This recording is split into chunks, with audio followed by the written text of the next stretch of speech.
चलिए, प्रोग्राम का आगाज तो हो ही चुका है, लेकिन हिस्ट्री ऑफ द डे के बाद खबरों की तरफ बढ़ते हैं और सबसे पहले उस बयान का एक इंपॉर्टेंट हिस्सा, एक चंक आप तक पहुंचाते हैं, यानी जेकेएसएसबी के हवाले से बात करेंगे। और chairman Jammu Kashmir service selection board का एहतिजाज जम्मू के अंदर, श्रीनगर के अंदर नौजवान कर रहे थे और उम्मीदवारों के एहतिजाज के बीच जेकेएसएसबी चेयरमैन राजेश शर्मा का बड़ा बयान सामने आया, जिसमें उन्होंने 2-3 बातें क्लियर की। एक तो ये कि 3 भर्तियों में घोटाले हुए, जिसके बाद सीबीटी यानी जो कंप्यूटर बेस्ड रिटन टेस्ट था, उनके मुताबिक इस तर्ज पर इम्तिहान होना जरूरी। दूसरा, इम्तिहान मुनक्किद करने के लिए जो एपटेक कंपनी है उसने टेंडर के प्रोसेस को मुकम्मल किया, कामयाबी हासिल की और उसके बाद उसको ये जिम्मेदारी सौंपी गई कि वो आगे की हिकमत अमली के मुताबिक इम्तिहान करवाए। जेकेएसएसबी चेयरमैन ने उन तमाम एहतिजाजियों को जो जम्मू के अंदर, श्रीनगर के अंदर लाठियां खा रहे थे, हजारों की तादाद में जम्मू के अंदर प्रोटेस्ट कर रहे थे, गिरफ्तार हुए, श्रीनगर के अंदर भी प्रोटेस्ट किया, लेकिन इम्तिहानात एपटेक कंपनी से मुनक्किद न कराने के मुतालबे के बीच उन तमाम एहतिजाजियों को जेकेएसएसबी चेयरमैन राजेश शर्मा ने नाम नेहाद करार दिया। कहा कि ये तथाकथित हैं, ये ऐसे लोग हैं जो असल में कैंडिडेट्स हैं ही नहीं। ये हम नहीं बल्कि जेकेएसएसबी के चेयरमैन कह रहे हैं। और उनके मुताबिक 47,000 प्लस जब एडमिट कार्ड एक दिन में डाउनलोड हो जाएं, उसका मतलब 25% से ज्यादा लोग जम्मू कश्मीर के अंदर जो इन इम्तिहानात का हिस्सा बनेंगे, यानी उम्मीदवार घरों के अंदर बैठकर इम्तिहानात की तैयारी कर रहे हैं। लेकिन ये तमाम लोग जो सड़कों पर हैं, उनके मुताबिक ये सो कॉल्ड प्रोटेस्टर्स हैं, तथाकथित यानी नाम नेहाद जो प्रोटेस्टर्स हैं, एहतिजाजी हैं, उनको चेयरमैन की तरफ से करार दिया गया। और दूसरी बात कि किसी भी सूरत में शफाफियत के साथ या फिर इम्तिहानात बेहतर तरीके से हो, ट्रांसपेरेंसी के साथ हो, अकाउंटेबिलिटी हो, उस लेवल पर कोई भी कॉम्प्रोमाइज इंतजामिया या जेकेएसएसबी करने के लिए तैयार नहीं है। और जो 16 मार्च से 5 अप्रैल तक इम्तिहानात सीबीटी के थ्रू करवाने की कोशिश है, जो ऑलरेडी स्केड्यूल जारी हो चुका है, जेकेएसएसबी चेयरमैन ने गुलिस्तान न्यूज के साथ बात करते हुए इस बात की वजाहत कर दी कि 16 मार्च से 5 अप्रैल 2023 तक जो इम्तिहानात कंप्यूटर बेस्ड जो रिटन टेस्ट होंगे वो कराने में शेड्यूल में कोई तब्दीली नहीं होगी। यानी जो पहले ऐलान हो चुका है वही हतमी राय है, फाइनल ओपिनियन वही है और तैयारियां उसी हिसाब से, किसी भी तरीके से उम्मीदवारों को परेशानी ना आए। इम्तिहानी मराकज से लेकर एजेंसी तक जो जिम्मेदारियां हैं वो तमाम तय कर दी गई हैं और उनके मुताबिक काम होगा। लेकिन दूसरी तरफ जॉब एस्पिरेंट्स जो हैं, जो जेकेएसएसबी के खिलाफ एहतिजाज चल रहा था, वो श्रीनगर के अंदर, जम्मू के अंदर जारी रहा। आज चौथा दिन है और आज कहा जा रहा है कि शायद इस बयान के बाद मजीद नौजवान एक बार फिर से गम गुस्से का इजहार कर सकते हैं। लेकिन ऑफिशियली जो रिएक्शन सामने आया है, जेकेएसएसबी चेयरमैन ने क्लियर कर दिया है कि ये जो एहतिजाज करने वाले ये नाम नेहाद हैं और असल में ये उम्मीदवार हैं ही नहीं।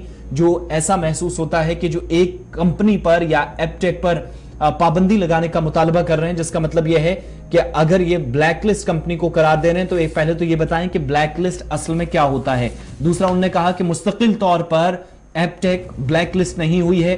तीसरी बात कि अगर ये ब्लैकलिस्ट है तो फिर ये एहतिजाज करने वाले लोग कौन हैं, ये क्या किसी दूसरी कंपनी को साजिश के तहत यहां पर लाना चाह रहे हैं, क्या ये किसी कंपनी के साथ जुड़े लोग हैं, कोई इनका ताल्लुक किसी कंपनी से, कई तरह के सवाल अपने इस खुसूसी इंटरव्यू के दौरान जेकेएसएसबी के चेयरमैन उठा गए। लेकिन 3-4 बड़ी बातें प्रोग्राम के आगाज में उन उम्मीदवारों के लिए जो अब तक एहतिजाज कर रहे थे, सड़कों पर थे, जवाब में जेकेएसएसबी चेयरमैन ने क्या कुछ कहा, सबसे पहले आप तक यही पहुंचाएंगे। सच्चाई नहीं है। पहला तो ये मैं कहूंगा ये कैंडिडेट्स ही नहीं है, राइट। अगर हैं तो बहकाए हुए हैं, और अगर बहकाए हुए हैं तो वो समझ आए कि इससे अपना ही नुकसान कर रहे हैं। इन फोर्सेस के पीछे मत जाएं, अपनी पढ़ाई में ध्यान दें, एग्जाम्स अच्छी तरह से करें। जहाँ तक एपटेक की बात है, एपटेक की हम वकालत नहीं कर रहे हैं।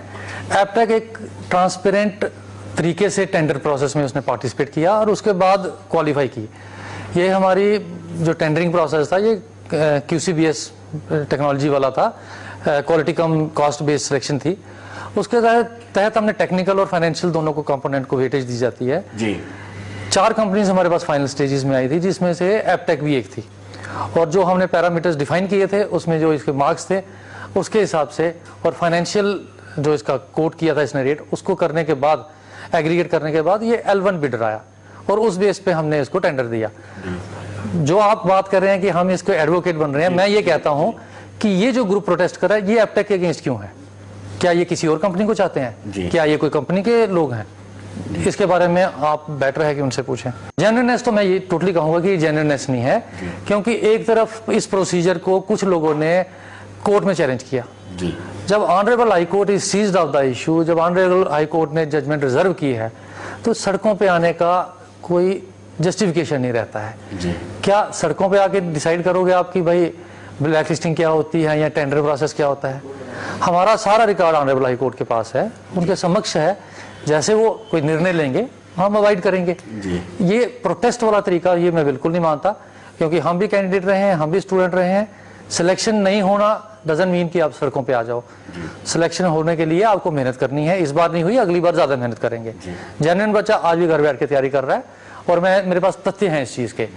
बहुत प्रोटेस्ट कर रहे हैं ये कि 16 तारीख के एग्जाम जो हैं वो बंद कर दो, वो नहीं करने हैं, ये करने। सवेरे 7 बजे से लेकर अभी तक 47,000 एडमिट कार्ड डाउनलोड कर लिया बच्चे ने। 1,95,000 टोटल कैंडिडेट है, तो ऑलमोस्ट 25% बच्चा उसको डाउनलोड कर गया है। तो वो बच्चे जेन्युइन घर बैठ के पढ़ाई कर रहे हैं, वो तैयारी कर रहे हैं। तो इसलिए मैं इनकी जेन्युइननेस को टोटली चैलेंज करता हूं और नेगेट करता हूं। जी राजेश जी, सॉफ्टवेयर कॉम्प्रोमाइज हुआ है, जो मैंने पहले भी पूछा आपसे। सॉफ्टवेयर कॉम्प्रोमाइज हुआ है, लेह में FIR भी लगी है, वाराणसी में सिटी हेड इनका अरेस्ट है, तो तब भी आप इसको जेन्युइन बता रहे हैं इस कंपनी को? एप्टेक की बात कर रहा हूँ मैं किसी को जेन्युइन नहीं बता रहा जी। मैं बोर्ड के द्वारा कराए गए इम्तिहान को जेन्युइन कराया जा रहा हूँ, कह रहा हूँ।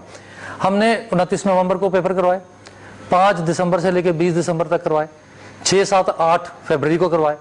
हमारे एग्जाम में कोई गड़बड़ी नहीं हुई, हमने ना होने दी, क्योंकि हमने सिर्फ एप्टेक को नहीं लाया, हमने और बहुत। चलिए, टेंडरिंग प्रोसेस मुकम्मल हुआ है और कार्रवाई उस हिसाब से हुई है, यानी जो प्रोसेस होता है टेंडरिंग का, बिडिंग होती है, वो सारी चीजें, उसमें एप्टेक कामयाब हुई, जो JKSSB चेयरमैन वजाहत कर रहे थे। और दूसरी बात ये कि एप्टेक मुस्तकिल तौर पर ब्लैक लिस्ट नहीं हुई है, और हवाला हालांकि जो उम्मीदवारों की तरफ से भी दिया जा रहा, कल भी उन्होंने कहा कि चाहे वो लेह की बात हो जहां पर सॉफ्टवेयर कॉम्प्रोमाइज करने की बात आई, CBSE इम्तिहान में घोटाले की बात सामने आई, जब इस कंपनी को उत्तर प्रदेश के अंदर जिम्मेदारियां सौंपी गई और इसमें ऑलरेडी केस भी यूपी के अंदर चल रहा है, तो वो सारे हवाले के बावजूद ये मामला